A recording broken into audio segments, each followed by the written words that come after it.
Hello student, welcome back Nageen best digital channel में। आज हम क्लास 9th की हिंदी बुक की कृतिका भाग 1 का चैप्टर 2 मेरे संग की औरतें लेकर आए हैं। इसकी लेखिका मृदुला गर्ग जी हैं।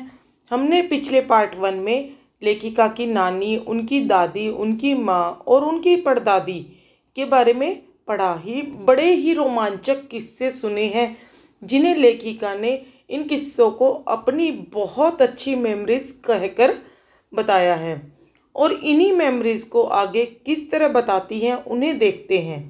तो बच्चों, आगे चैप्टर पढ़ने से पहले मैं एक बार आपको फिर से बता देती हूँ कि जब आप इन चैप्टर के अच्छे से नहीं सुनेंगे, इन चैप्टर को अच्छे से नहीं सुनेंगे और समझेंगे, तब तक आप बिल्कुल भी क्वेश्चन आंसर्स और एमसीक्यूज नहीं कर पाएंगे।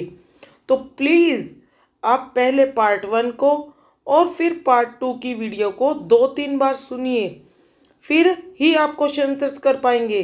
क्योंकि लेखिका ने यह अंश कहाँ से शुरू होता है और कहाँ इसके बारे में क्या बताया गया है कुछ नहीं पता, और कहाँ जाकर यह ख़त्म होता है इसके बारे में कुछ नहीं पता। आप इतने कंफ्यूज हो जाओगे कि आप पता ही नहीं लगा सकते कि यह बात किसके बारे में कहा गई है और चैप्टर में कहाँ पर कही है। जब आप फर्स्ट लाइन से लेकर सीरीज़ में अच्छे से इस लेख को पढ़ोगे तभी आपको पता चलेगा कि यह बात नानी के बारे में है, दादी के बारे में या उनकी माँ के बारे में है। अगर आप line to line chapter starting से पढ़ेंगे तो आपको पूरा चैप्टर अच्छे से समझ आ जाएगा। तो चलिए चैप्टर आगे करते हैं। 15 अगस्त 1947 को जब हमारा देश आज़ाद हुआ था, तब 15 अगस्त 1947 को आज़ाद हुआ था ना हमारा देश। जब देश को आज़ादी मिली, या कहना चाहिए जब आज़ादी पाने का जश्न मनाया गया, तो दुर्योग से मैं बीमार पड़ी थी। भाई, जब देश को आज़ादी मिली थी 15 अगस्त 1947 को, सारा देश जश्न मना रहा था, खुशियाँ मना रहा था, पर दुर्भाग्यवश मैं बीमार थी। उन दिनों टाइफाइड खास जानलेवा रोग माना जाता था। भाई, टाइफाइड को इतनी बड़ी बीमारी माना जाता था जैसे आज के टाइम पर कैंसर को माना जाता है। वो जानलेवा बीमारी थी। उस टाइम पर टाइफाइड का कोई इलाज नहीं था। इसलिए मेरे तमाम रोने धोने के बावजूद डॉक्टर ने मुझे इंडिया गेट जाकर जश्न में शिरकत करने की इजाज़त नहीं दी। भाई, डॉक्टर, मैं इतनी रोई, इतना मैंने गदर मचाया क्योंकि मैं छोटी थी उस टाइम पे और मुझे इंडिया गेट जाकर आज़ादी का जश्न देखना था, उसमें शिरकत यानी मौजूद होना था, पर डॉक्टर ने मुझे इजाज़त नहीं दी वहाँ पर जाने की। चूँकि डॉक्टर अपने नाना के परम मित्र थे। भाई, अब लेखिका कह रही है कि वो तुम्हारे नाना के, यानी मेरे नाना के, उनके नाना थे ना, साहब थे, उनके परम मित्र थे, उनसे ज़्यादा नाना थे। भाई, वो नाना से भी ज़्यादा नाना थे हमारे। इसलिए हमारे पिताजी जो बात बात पर सत्ताधारियों से लड़ते भिड़ते फिरते थे, चुप्पी साध गए। भाई, जो हमारे पिताजी थे वो नाना जी के दोस्त जो डॉक्टर थे उनके सामने चुप्पी साध गए। भाई, फिर वो कुछ बोले ही नहीं। उन्होंने कह दिया कि ये जश्न में जाएगी नहीं आज़ादी के, तो ये नहीं जाएगी। बदस्तूर रोती कलपती रही। मैं मजबूर होकर रोती रही, कलपती रही। क्या कोई बच्चा इकलौती गुड़िया के टूट जाने पर रोया होगा? जब कोई बच्चा गुड़िया के टूट जाती है, जब उसकी बहुत ही प्यारी गुड़िया टूट जाती है और वो रोता ही रहता है उसे पाने के लिए, मैं उससे भी ज़्यादा बहुत देर तक पागलों की तरह रोई। मेरी उम्र तब 9 बरस की थी। मैं छोटी सी 9 साल की थी।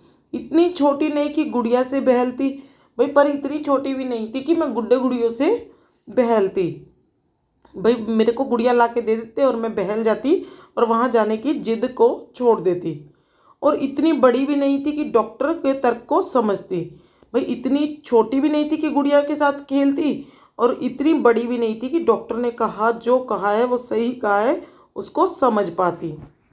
तंग आकर पिताजी मुझे ब्रदर्स कारामजोव उपन्यास पकड़ा गए। भाई, मैं किताबें पढ़ने की बहुत शौकीन थी उस उम्र में और मुझे किताबें पढ़ना बहुत अच्छा लगता था। और पिताजी मेरे रोने से तंग आकर मुझे ब्रदर्स कारामजोव नाम का उपन्यास पकड़ाकर चले गए।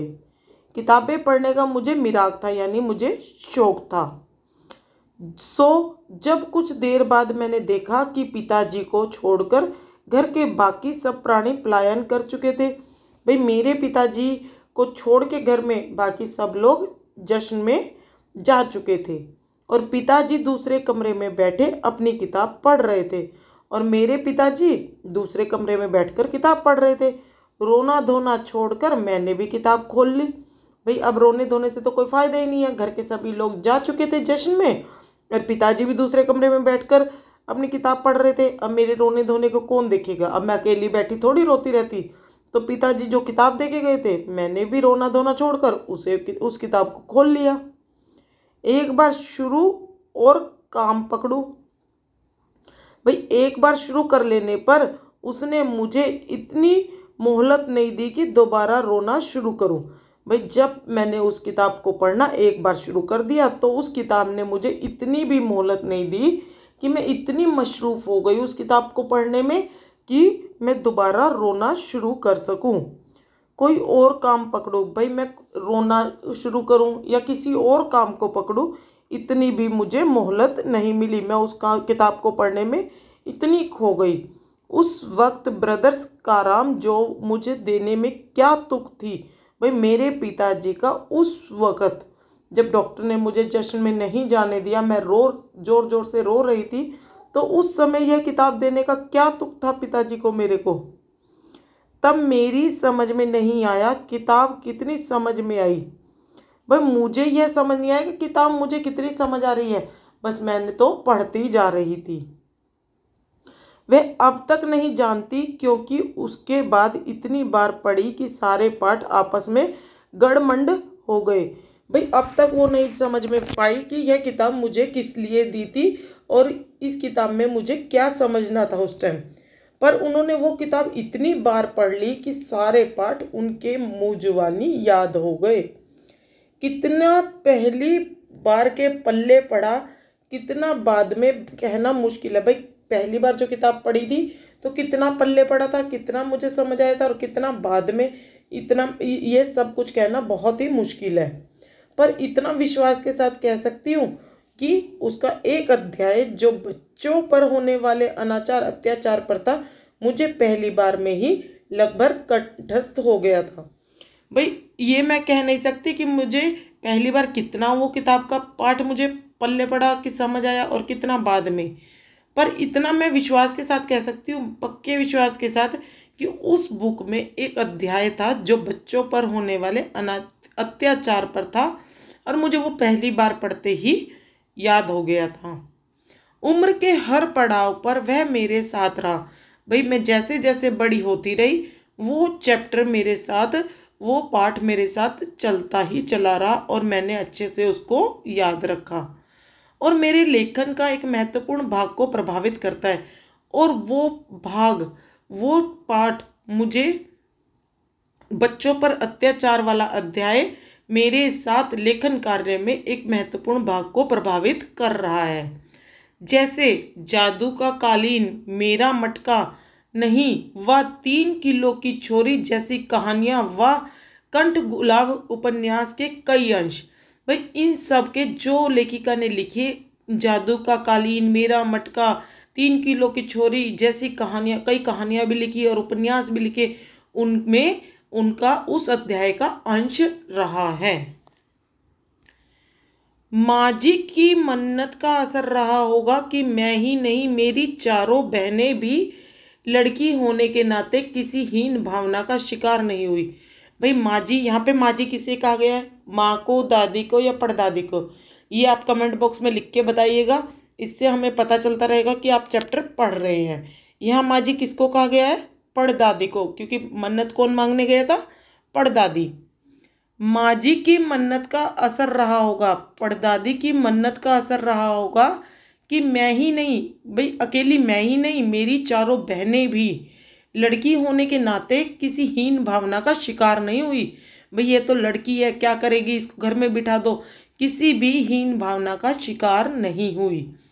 नानी, माँ और परदादी की परंपरा बरकरार रखते हुए लीक पर चलने से भी इनकार किए रही।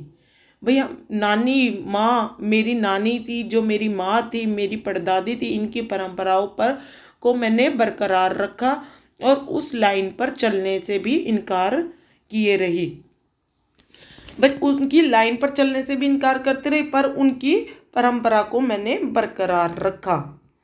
पहली लड़की जिनके लिए मन्नत मांगी गई थी, भाई मेरी दादी जो मेरी माँ जी है, वो जिस लड़की के लिए मन्नत मांगने गई थी वो पहली लड़की थी, यानी मेरी बड़ी बहन थी। वह मैं नहीं, मेरी बड़ी बहन थी, मंजुल भगत थी। उनका नाम क्या था? मंजुल भगत। घर का नाम था रानी और बाहर था मंजुल। मेरी बड़ी बहन का घर का नाम था रानी और बाहर था मंजुल। लेखिका अवतार हुआ, भाई उनका मंजुल भगत, उनका लेखिका में जब अवतार हुआ, वो लेखिका बनी, लेख लिखने लगी, तो उनका किस रूप में अवतार हुआ था? मंजुल भगत में। आपसे ये क्वेश्चन पूछा जा सकता है कि लेखिका के मृदुल गर्ग की बड़ी बहन मंजुल भगत का लेखिका के में अवतार हुआ था, किस नाम से हुआ था? मंजुल भगत के नाम से, क्योंकि लिखना शादी के बाद शुरू किया। मंजुल ने, जो मृदुल की बड़ी बहन थी मंजुल, उन्होंने शादी के बाद लिखना शुरू किया था और अपना नाम बदलकर पति का ग्रहण करने में कोई हीन भावना आड़े नहीं आई। भाई उन्होंने अपने पिता के यहाँ जो नाम था उनका मंजुल, वो बदल दिया शादी के बाद। कि आजकल वो होता है ना कि पति का सरनेम लगने लग जाता है लड़की की शादी के बाद लड़की के नाम के पीछे, तो उसको अपनाने में भी कोई हीन भावना उसके आड़े नहीं आई। इसलिए पैदाइशी जैन नाम छोड़ भगत बनी, और वो पैदाइशी नाम क्या था उसका? मंजुल जैन, पर उसको छोड़कर वो मंजुल भगत बन गई। दूसरे नंबर पे मैं थी। भाई पहले नंबर पे तो मेरी बड़ी बहन मंजुल थी और दूसरा नंबर मेरा था। मेरा घर का नाम उमा था और बाहर का मृदुला। मैंने भी शादी के बाद लिखना शुरू किया। भाई मेरी बड़ी बहन ने भी शादी के बाद लिखना शुरू किया था और मैंने भी शादी के बाद ही लिखना शुरू किया। सो बतौर लेखिका का नाम चला मृदुला गर्ग, और मेरा भी नाम मेरी शादी के बाद मृदुला गर्ग हो गया। मृदुला जैन से क्या हो गया? मृदुला गर्ग। मुझे याद है जब हमने लिखना शुरू किया उससे कुछ पहले नारीवाद का चलन हुआ था। भाई हमें याद है, अच्छे से याद है, मेरी बहन मंजुल भगत को भी और मुझे भी अच्छे से याद है कि जब हमने लेख लिखने शुरू किए थे तब नारीवाद का चलन हुआ था। शादी के बाद नाम ना बदलने का रिवाज उसी ने चलाया था। भाई नारीवाद का जो चलन हुआ था, जो ये नारा हुआ था, तो वो शादी के बाद नाम ना बदलने का रिवाज उसी ने ही चलाया था। मन्नू भंडारी का हवाला देकर हमसे पूछा भी जाता था कि आप लोग इतनी पोंगापंथी घर घुसू क्यों हो। भाई मन्नू भंडारी का नाम लेकर हमसे यह पूछा जाता था कि भाई तुम इतने घर के अंदर घुसी रहती हो, पोंगापंथी, भाई लिखती रहती हो, तो तुम ऐसी क्यों हो? नाम क्यों बदला? तुमने अपना नाम सरनेम क्यों बदला? तुम अपने पिता के नाम जैन बनकर ही भी रह सकती थी। हमारे पास इसका कोई ढंग का जवाब नहीं था। भाई हमारे पास इस बात का कोई जवाब नहीं था कि हमने अपना नाम क्यों बदला। अब भी नहीं है और अब भी नहीं है हमारे पास। पर नाम बदलने से अपने व्यक्तित्व का कोई नुकसान होते मैंने देखा नहीं। भाई अगर हमने नाम बदल लिया था, मैं मृदुला गर्ग हो गई, मेरी बहन मंजुल भगत हो गई, तो इससे हमें अपने कोई नुकसान, व्यक्तित्व पर कोई नुकसान होते हुए हमें दिखा नहीं, तो हम क्यों वो करें। पूछने को तो पिताजी से लोग यह भी पूछते थे, 5 बेटियों से आपका मन नहीं भरा जो हर बेटी के 2-2 नाम रख छोड़े हैं। भाई हमारे पिताजी से हर कोई यही पूछता था कि तुम्हारी 5-5 बेटियां हैं, तुम्हारा उनसे भी मन नहीं भरा? कि 5 बेटियां होने के बाद भी तुम्हारा मन नहीं भरा? हर बेटी के तुमने 2-2 नाम रख दिए, यानी इस तरह से तो तुम्हारी 10 बेटियां हो गई हैं। मुझसे छोटी बहन का घर का नाम गौरी और बाहर का चित्रा था। भाई तीसरे नंबर की जो लड़की थी, मेरी पिताजी की तीसरे नंबर की जो लड़की थी, मेरी छोटी बहन, उसका घर का नाम तो गौरी था और बाहर का चित्रा। वह नहीं लिखती थी, उसको लिखना नहीं आता था, वो लेखन कार्य में नहीं पड़ी थी। उसका कहना है वह इसलिए नहीं लिखती क्योंकि घर में कोई पढ़ने वाला भी तो होना चाहिए। भाई मैं लिखूंगी तो उसे कौन पढ़ेगा, सब लिखेंगे तो उसको पढ़ने वाला भी तो कोई होना चाहिए, तो मैं नहीं लिखूंगी। खैर उसके बाद जब चौथी पांचवी बेटियां पैदा हुई, भाई तीन तो हम हो गए, तीनों के दो दो नाम हो गए, और उसके बाद चौथी और पांचवी बेटी पैदा हुई तो पिताजी ने इतनी बात जमाने की सुनी, पिताजी ने इतनी बात सब लोगों की सुन के वो इतने वो हो गए थे कि चौथी और पांचवी बेटियां पैदा हुई तो पिताजी ने उनका नाम एक एक ही रखा, रेणु और अचला। चौथी बहन का क्या नाम था? रेणु। और पांचवी बहन का क्या नाम था? अचला। 5 बहनों के बाद एक भाई हुआ। भाई हमारा 5 बहनों के बाद एक भाई हुआ, उसका नाम क्या था? राजीव। मजे की बात यह है कि बीच की 2 बहनें ही लेखन से बची रही, अचला और राजीव फिर उसमें जा फंसे। भाई हम 3, मंजुला, मैं और चित्रा, तीनों तो लेखन कार्य में थे ही थे, और चौथी अंचला और राजीव भी लेखन कार्य में फंस गए। अंचला और राजीव भी फंसने के बाद अंचला मुझसे 8 साल छोटी थी जिस वक्त वो लेखन कार्य में पढ़ी, और वक्त के बदलाव की लाज रखते हुए अंग्रेजी में लिखती है। भाई उस समय अंग्रेजी भाषा का प्रचलन था, उस समय अंग्रेजी भाषा का प्रचलन था, तो वक्त के बदलाव की लाज रखते हुए हमने तो हिंदी में लिखा, और उस समय वक्त के बदलाव की लाज रखते हुए अंग्रेजी में उन्होंने लिखा, अचला ने लिखा। पर राजीव फिर हिंदी के हवाले हो गया। राजीव ने हिंदी को वो अपना वो बनाया। कहने का मतलब है हम तीनों बहनों ने तो हिंदी में लिखा, अचला उस समय अंग्रेजी का प्रचलन था, अंग्रेजी में लिखा, और फिर जब राजीव ने लिखना चाहा तो राजीव हिंदी के हवाले यानी हिंदी में लिखने लगा। हम 4 लिखते हैं और तमाम खानदान हमें पढ़ता है। भाई हम सिर्फ घर के अंदर 4 ही लिखते हैं और बाकी सब तो हमें पढ़ता ही है। 4 जने ही हम हिंदी में लिखते हैं, बाकी हमें सुनता है। मेरी ससुराल में मुझे कोई नहीं पढ़ता। भाई मेरी ससुराल में मुझे कोई नहीं पढ़ता, सुनता कोई नहीं। इस तथ्य को हजम करने में मुझे काफ़ी वक्त लगा। भाई इस बात को हजम करने में, मानने में मुझे बहुत काफ़ी वक्त लगा। फिर उसके फ़ायदे भी नज़र आने लगे। भाई बहुत काफ़ी समय लगा मुझे यह बात कबूल करने में कि मेरा ससुराल जो है मुझे पढ़ता नहीं है, और इसके फ़ायदे भी नज़र आने लगे बाद में। फिर उसको कम से कम घर के भीतर तो मुझे हिंदी आलोचना बुद्धि से 2-4 नहीं होना पड़ता। भाई घर के भीतर, घर के अंदर तो मुझे हिंदी आलोचना बुद्धि से यानी हिंदी की आलोचना करने वाले लोगों से 2-4 नहीं होना पड़ता, यानी बहस नहीं करनी पड़ती।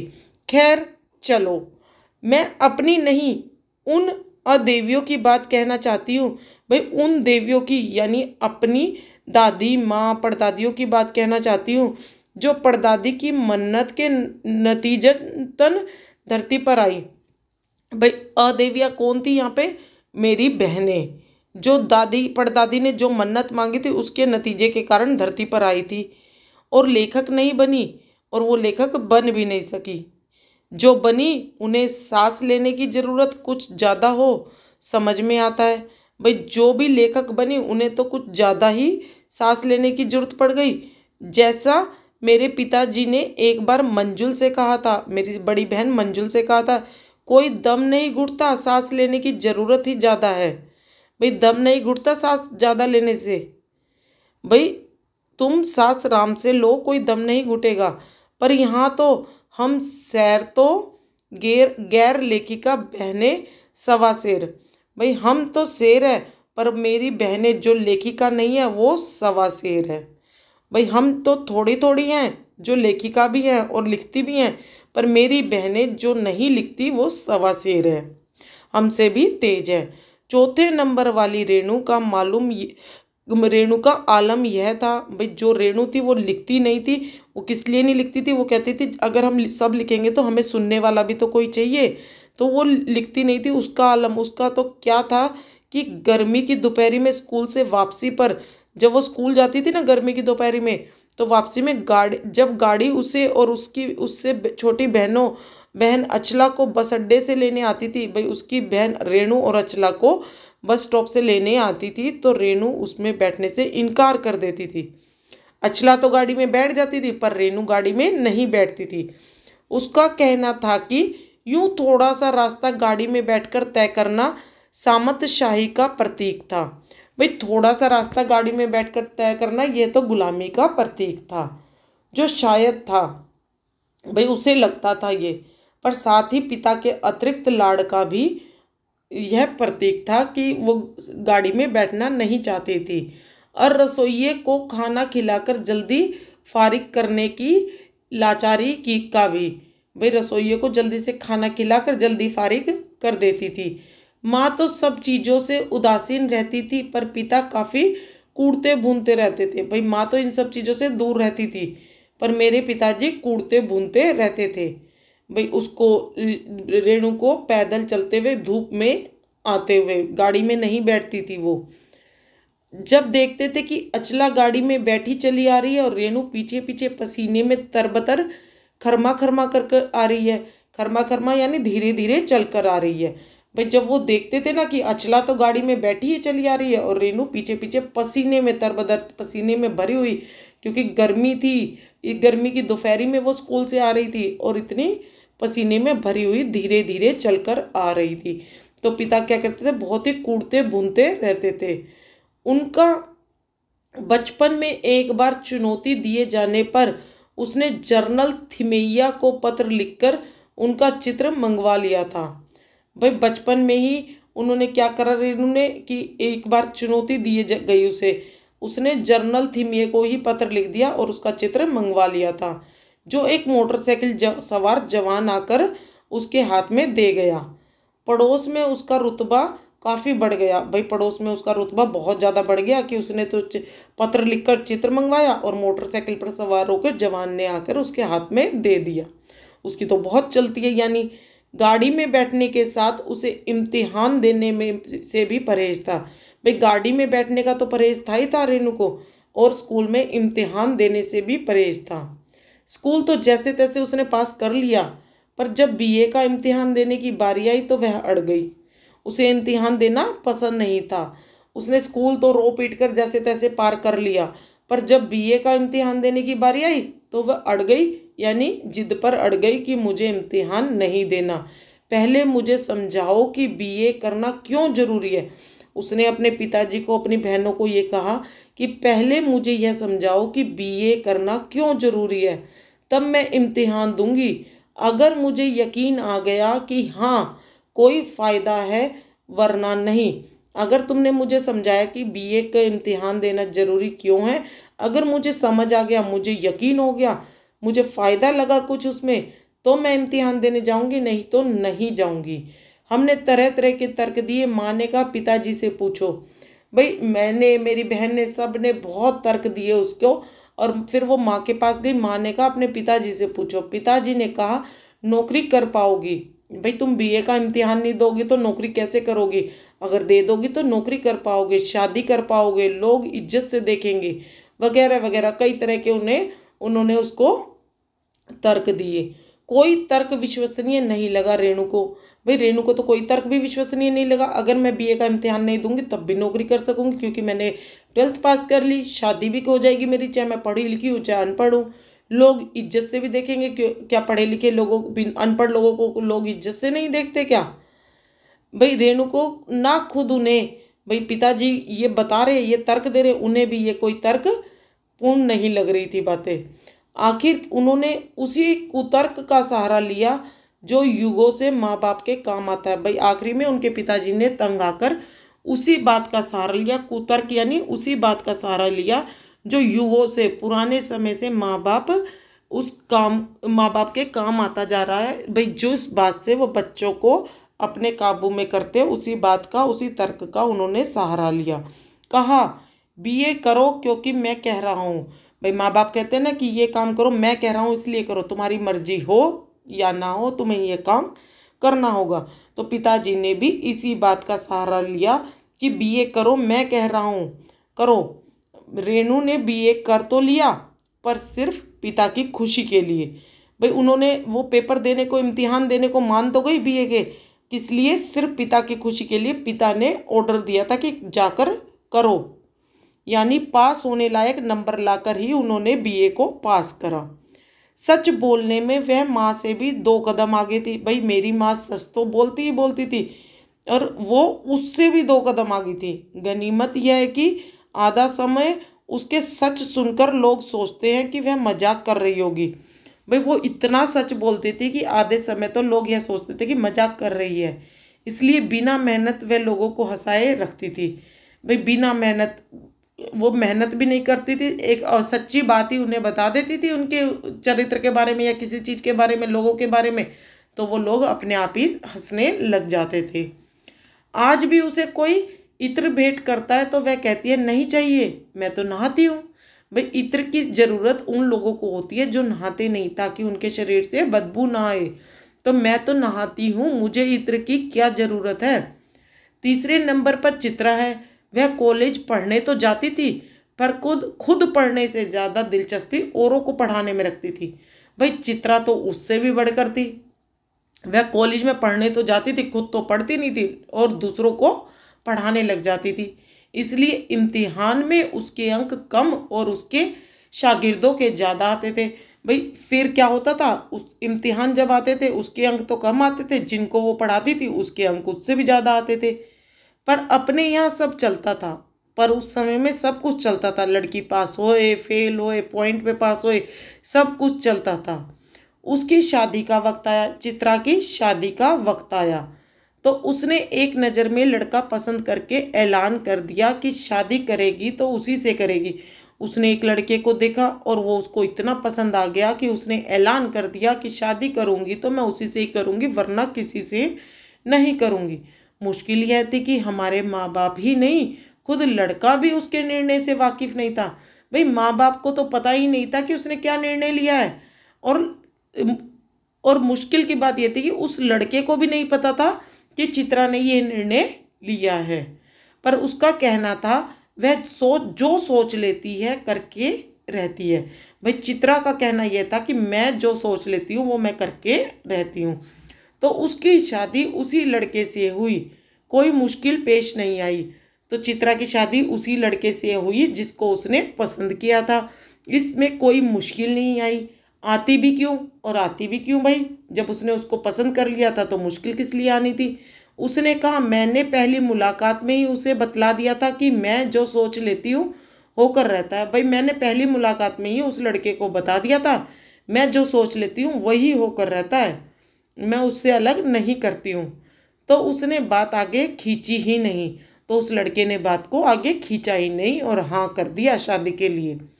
पहली मुलाकात में ही उस लड़के ने हथियार डाल दिए।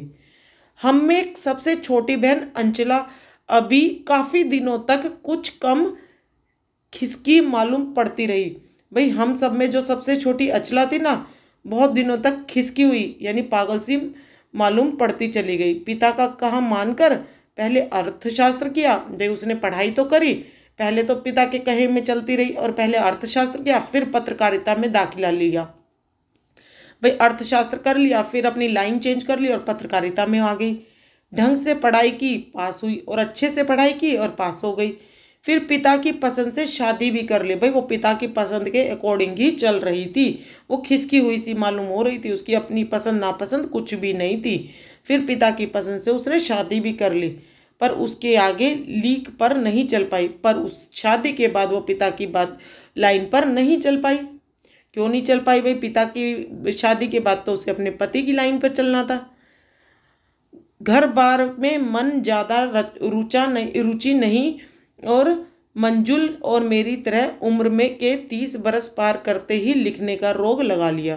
भाई अचला ने भी उसकी रुचि घर बार को संभालने में नहीं थी, ज़्यादा नहीं थी, उसकी भी माँ की तरह घर बार को संभालने में रुचि नहीं थी। उसने मंजुला और मेरी तरह भी 30 बरस की, जब वो 30 साल की उम्र में आई तो उसने भी लिखने का रोग लगा लिया, लेख लिखने शुरू कर दिए। एक बात हम में एक सी रही। भाई हम सारी बहनों में एक बात एक जैसी रही। घर बार को परंपरागत तरीके से हमने भले न चलाया हो, कि हमने अपनी माँ की तरह अपने घर बार को सरीके से ना चलाया हो, उसे तोड़ा भी नहीं। भाई हमने अपने घर बार को तोड़ा भी नहीं, चाहे परंपरागत तरीके से ना चलाया हो। शादी एक बार की, एक ही बार शादी की और उसे कायम रखा, उसे टूटने नहीं दिया। चाहे तलाक के कगार पर खड़ी चली हो, भाई चाहे इतना लड़ झड़क कर सब कुछ काम होकर तलाक के कगार पर खड़ी होगी हो, पर कगार तोड़ डूबी नहीं। भाई वो तलाक करके डूबी नहीं, वो चलती ही रही।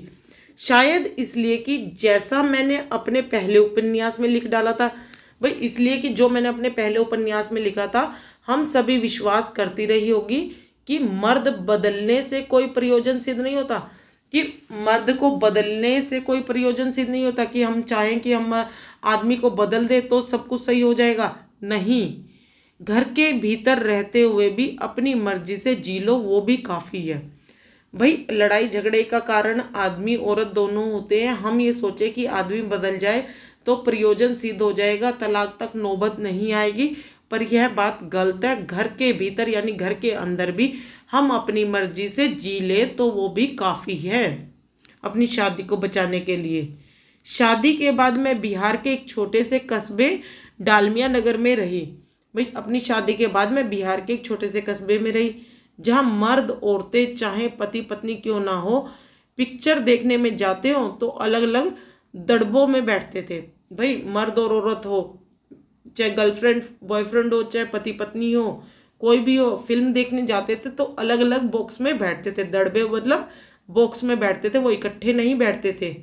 मैं दिल्ली से कॉलेज की नौकरी छोड़कर वहाँ पहुँची थी। भाई जब मैं दिल्ली में नौकरी करती थी कॉलेज में, जब मैं बिहार के एक छोटे से कस्बे में गई थी, और नाटकों में अभिनय करने की कोशिश कर रही थी मैं उस समय। पर बिहार में तो आदमी औरतें पति पत्नी सब अलग अलग ही रहते थे, और उस समय मैं नाटकों में अभिनय करने की कोशिश कर रही थी।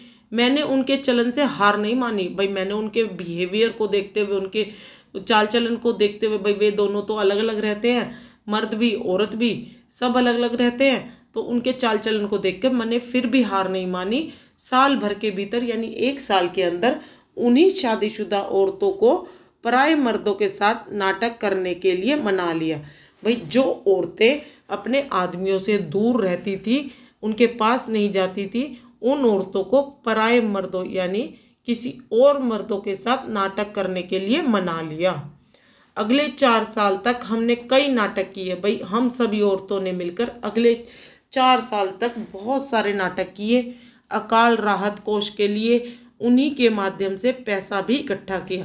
भाई उन्हीं नाटकों के माध्यम से जो हम औरतों ने किया था, भाई राहत कोष के लिए जब सूखा पड़ गया था, अकाल मतलब सूखा पड़ गया था, उन्हीं के माध्यम से हमने पैसा भी इकट्ठा करा।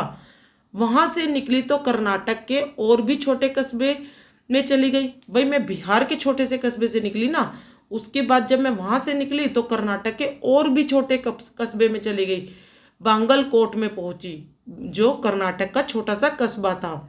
तब तक मेरे 2 बच्चे हो चुके थे। पहले तो बिहार में तो मैं अकेली थी, और फिर कर्नाटक तक मेरे 2 बच्चे हो चुके थे, जो स्कूल जाने लायक उम्र पर पहुंच रहे थे।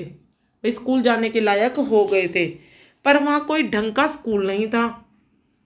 लोगों की राय पर मैंने पास के कैथोलिक बिशप से दरख्वास्त की कि उनका मिशन वहाँ के सीमेंट कारखाने की आर्थिक मदद से हमारे कस्बे में एक प्राइमरी स्कूल खोल दे। कि उन्होंने एक बिशप से, कैथोलिक बिशप से दरख्वास्त की कि वे सीमेंट कारखाने से आर्थिक मदद लेकर हमारे कस्बे में एक प्राइमरी स्कूल को खोल दे। पहले उन्होंने कहा चूंकि उस प्रदेश में क्रिश्चियन जनसंख्या कम थी, इसलिए वे वहाँ स्कूल खोलने में असमर्थ है। भाई कैथोलिक बिशप ने कहा कि वहाँ पर क्रिश्चियन लोग, बच्चों की संख्या कम है, जनसंख्या कम है, क्रिश्चियन लोग कम है, वहाँ पर हम स्कूल नहीं खोल सकते, हम असमर्थ है स्कूल खोलने में। भाई क्रिश्चियन स्कूल में क्रिश्चियन बच्चे ही जाएंगे, इसलिए हम असमर्थ हैं।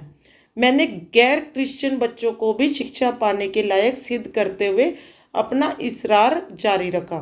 भाई मैंने बिशप के सामने गैर क्रिश्चियन बच्चों को भी शिक्षा पाने के लायक सिद्ध करते हुए, भाई उन्हें भी शिक्षा पाने का अधिकार है, इस आग्रह को जारी रखा। उनसे मैं बहस करती रही। तब उन्होंने कहा हम कोशिश कर सकते हैं। भाई बिशप ने फिर बात मान ली और कहा कि हम कोशिश कर सकते हैं, बशर्ते, पर शर्त यह है कि आप हमें यकीन दिलाएं कि वह स्कूल अगले 100 बरस तक चलता रहेगा। भाई आप मुझे यकीन दिलाएं कि जो स्कूल हम खोलेंगे वो अगले 100 साल तक चलता रहेगा। मुझे गुस्सा आ गया। भाई ये बात सुन के बिशप की मुझे गुस्सा आ गया। मैंने कहा स्कूल की छोड़िए, किसी के भी बारे में यकीन नहीं दिलाया जा सकता कि वह अगले 100 बरस तक चलेगा। भाई आप स्कूल की तो छोड़िए, आप किसी की भी कैसे भाई वो कर सकते हो, यकीन दिला सकते हो कि ये 100 साल तक चलेगा। वे भी गुस्सा खा गए। बिशप को भी गुस्सा आ गया और बोले, खुदा का लाख शुक्र है बच्चों के ना पढ़ पाने की समस्या आपकी है, मेरी नहीं। भाई बिशप को भी इस बात पर गुस्सा आ गया और वो बोले कि खुदा का शुक्र है, भाई गॉड का शुक्र है, लाख लाख शुक्र है कि बच्चों को पढ़ाने की समस्या आपकी है, मेरी नहीं है।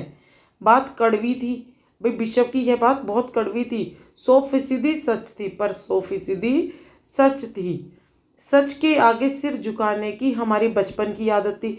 लेखिका ने कहा कि सच के सामने हम हमेशा बचपन से ही सिर झुका देते थे। सो मैंने तय किया कि मैं खुद अंग्रेजी, हिंदी, कन्नड़ तीनों भाषाएं पढ़ाने वाला प्राइमरी स्कूल वहाँ खोलूँगी। भाई मैंने फिर सोच लिया, मैंने इस सच को माना, इस कड़वी बात को माना और फिर मैंने सोच लिया, खुद ही सोचा, अंग्रेजी में, हिंदी में, कन्नड़ में तीनों भाषाएं मुझको आती थी। इस तीनों भाषाओं में पढ़ाने वाला प्राइमरी स्कूल मैं वहाँ स्वयं ही खोलूँगी और कर्नाटक सरकार से उससे मान्यता भी दिलवाऊँगी। मैं कर्नाटक सरकार से मैं उसको मान्यता भी दिलवाऊँगी और उस स्कूल को अच्छे से चलाऊँगी भी। वहाँ के अनेक मेहनती और खिसके लोगों ने की मदद से यह व्रत पूरा किया। भाई जो लेखिका ने प्रण किया था, व्रत किया था, व्रत यहाँ पर क्या कहा, प्रण किया था प्राइमरी स्कूल खोलने का, वो वहाँ के मेहनती लोग, कई मेहनती लोग थे और खिसके हुए लोग थे, उनकी मदद से यह पूरा कर लिया प्रण। मेरे बच्चे तथा अन्य अफसरों के बच्चे उसी स्कूल में पढ़ने लगे। बाद में अलग अलग शहरों के अलग अलग ख्यात स्कूलों में दाखिला भी पा गए। भाई बाद में जैसे पहले तो छोटे स्केल पे मेरे बच्चों ने और अफसरों के बच्चों ने स्कूल में पढ़ा और उसके बाद स्कूल में बड़े अलग अलग शहरों से बड़े बड़े ख्याति स्कूलों में दाखिला पा गए। ऐसे अनेक मौके आए जब मैंने अपने जिद्दीपन के नमूने पेश किए। भाई ऐसे बहुत सारे मौके आए कि मैंने जिद जो ठान लिया और मैंने उसे पूरा करके दिखाया। पर सबसे ज़्यादा उसने मंच पाया मेरे लेखन में, जो शुरू से अब तक लीक से सिक्का खिसका अपनी राह खुद तलाशता रहा। भाई सबसे ज़्यादा मैंने जिदपन किस में किया, अपने लेखन कार्यों में, जिस लाइन पर से वो खिसका भी नहीं और खुद तलाशती रही मैं उस राह को। पर सब कुछ कर लेने पर भी मैं अपनी छोटी बहन रेणु के मुकाबले नहीं पहुंच सकती। मैंने इतना कुछ कर लिया, इतने जिदपन में सब कुछ को हासिल कर लिया। भाई जो मैं सोचती वो मैं करके ही दिखाती, पर उस मैं अपनी छोटी बहन रेणु के मुकाबले तक फिर भी नहीं पहुंच पाई। 1950 के अंतिम दौर में एक रात दिल्ली में एक साथ 9 इंच बारिश हो गई। भाई 1950 में क्या, जब अंतिम दौर चल रहा था, आखिरी के दिन चल रहे थे, तो एक रात दिल्ली में 9 इंच की बारिश हो गई एक साथ। दिल्ली की खासियत यह रही कि थोड़ा पानी बरसते ही वहाँ के नाले पर नालों में बाढ़ आ जाती थी। भाई उस दिल्ली की उस समय हालत बहुत ही खस्ता थी। थोड़ी सी बारिश होती नहीं थी, नाले पर नाले बाढ़ की तरह बहने लग जाता था, ऐसे लगता था वहाँ पे बाढ़ आ गई हो। पुलों के नीचे पानी भर जाता था, तमाम यातायात ठप हो जाता था। इस कायमती बारिश के बाद तो सरकारी दफ्तरों में पहले तल्लों से फाइलें पानी में तैर आई थी। भाई जब यह बाढ़ आ जाती थी, नालों की, नदी की नाले पर नालों में बदल जाते थे, बाढ़ आ जाती थी और पुलों के नीचे पानी भर जाता था, तो क्या होता था, सरकारी दफ्तरों की फाइलें पानी में तैरने लग जाती थी। सबसे पहले तो अगली सुबह किसी तरह का कोई वाहन सड़क पर नहीं निकला था। जाहिर है कि रेणु के स्कूल की बस भी उसे नहीं लेने आई होगी। रेणु ने कहा कोई बात नहीं, मैं पैदल चली जाऊंगी। भाई जब इतना पानी भर गया, दफ्तरों की फाइलें तक पानी में बह गई, तो रेणु की बस तो आई नहीं होगी उसे स्कूल ले जाने के लिए। पर रेणु ने क्या कहा कि कोई बात नहीं, मैं पैदल चली जाऊंगी। जाहिर है कि रेणु की स्कूल बस उसे लेने नहीं आई। रेणु ने कहा कोई बात नहीं, मैं पैदल चली जाऊंगी। सबने समझाया, भाई घर के अंदर सबने समझाया, स्कूल बंद होगा, मत जाओ, पानी भरा होगा उसमें। उसने कहा आपको कैसे पता? इस सवाल का माकूल जवाब किसी के पास नहीं था। भाई आपको कैसे पता कि स्कूल बंद होगा? इसका कोई जवाब है? किसी के पास कोई जवाब ही नहीं था। हमारे यहाँ फ़ोन ज़रूर लगा हुआ था। भाई एक बात थी, हमारे यहाँ फ़ोन था उस समय में। स्कूल में भी रहा होगा, भाई जब घर में था तो स्कूल में तो होगा ही होगा। पर बारिश के चलते वह भी ठप हुआ था। इतनी तेज़ बारिश हो गई थी कि सारी दिल्ली में बाढ़ आ गई थी और पानी भर गया था, तो वो फ़ोन की सेवा भी ठप हो गई थी। तो रेणु अकेली पैदल स्कूल के लिए चल दी। गनीमत यह थी कि बारिश एक मुश्त बरस लेने के बाद थम गई थी। वो पैदल तो स्कूल के लिए चल पड़ी, पर बात यह थी कि भाई बारिश जो हुई एक बार तो बरस ली, बाद में वो थम गई थी। सड़कों पर पानी तो था, पर बारिश नहीं हो रही थी। तो रेणु 2 मील पैदल चलकर स्कूल पहुंची। 2 मील इतनी दूर स्कूल था कि 2 किलोमीटर तक उसे पैदल चलना पड़ा। जैसा हमने कहा था कि वह बंद था, स्कूल बंद ही था, क्योंकि सबको पता था इतनी तेज बारिश हुई है और बाढ़ बाढ़ जैसी हालत हो गई है, तो स्कूल तो बंद होगा ही। चौकीदार रेणु को देखकर दंग रह गया। भाई उसको देखकर दंग रह गया। रेणु को कोई मलाल नहीं था, भाई इस चीज़ का कोई मलाल नहीं था। मैं 2 किलोमीटर तक पैदल चल के आई, इतने पानी में आई और स्कूल बंद है। वह वापस 2 मील चलकर वापसी घर पहुंच गई। सबने कहा हमने पहले ही कहा था ना, घर में सबने कहा कि हमने तुम्हें पहले कहा था कि स्कूल बंद होगा, पर तुम बहस करने लग गई और अब 2 मील चलकर गई और फिर वापस आई हो। उसने कहा स्कूल बंद था तो मैं वापस आ गई। इसमें आपका कहना कहाँ से आ गया? भाई आप किस बात का मुझे कह रहे हो? स्कूल की छुट्टी तो नहीं थी ना आज? टीचरों ने नहीं कही कि आज छुट्टी है। मैं स्कूल में गई, स्कूल बंद था और मैं वापसी आ गई। सोचती हूँ कैसे रोमांच का अनुभव हुआ होगा। भाई मैं आज भी सोचती हूँ कि उस समय कैसे रोमांच का अनुभव हुआ होगा। उस दिन जगह जगह पानी से लब लब करते सुनसान शहर में, भाई पूरी जगह कोई भी व्हीकल बाहर नहीं घूम रहा था, कोई गाड़ी, स्कूटर, कोई साइकिल, कोई बाहर नहीं थी, कोई भी बाढ़ के अंदर कोई पैदल भी नहीं चल रहा था। सुनसान सुसपट हो रही थी सारे शहर में, और रेणु पैदल 2 मील चलकर अपने स्कूल गई। निचाट अकेले, और पूरे उसमें अकेले अपनी धुन में वो चलती चली गई। मंजिल की तरफ चलते चले जाना, सच अकेलेपन का मजा ही कुछ और है। भाई उस अकेलेपन का अपनी मंजिल की ओर उस धुन में चलते जाना एक। तो इस तरह हमने इस चैप्टर को समाप्त किया कि किस तरह लेखिका इस पूरे चैप्टर में पार्ट 1 अपने घर की सारी लेडीज के बारे में एक एक करके बताती है, और पार्ट 2 में अपनी बहनों के बारे में, खास तौर पर अपनी छोटी बहन रेणु के बारे में, जिसका मुकाबला वो पूरे चैप्टर में ही कर नहीं पाई। इसमें लेखिका बताती है कि औरत चाहे पर्दे में रहती हो या आज़ाद देश में रहते हुए भी गुलाम हो, पर फिर भी वो अपने घर के अंदर रहकर भी आज़ादी से अपने जीवन को जी सकती है। तो इस तरह से हमने चैप्टर को देखा और समझा। तो अगली वीडियोस को हम क्वेश्चन आंसर्स और एमसीक्यूज लेकर आएंगे। हमारी आने वाली वीडियोस की वेट करिए। वीडियो अच्छा लगे तो लाइक, शेयर और सब्सक्राइब करिए। और हाँ, अगर आपको कुछ चैप्टर से रिलेटेड अगर कुछ समझ में ना आया हो और आपको पूछना है, तो वो कमेंट करके पूछ सकते हैं। तो मिलते हैं अपनी अगली वीडियो में। Thank you, bye bye.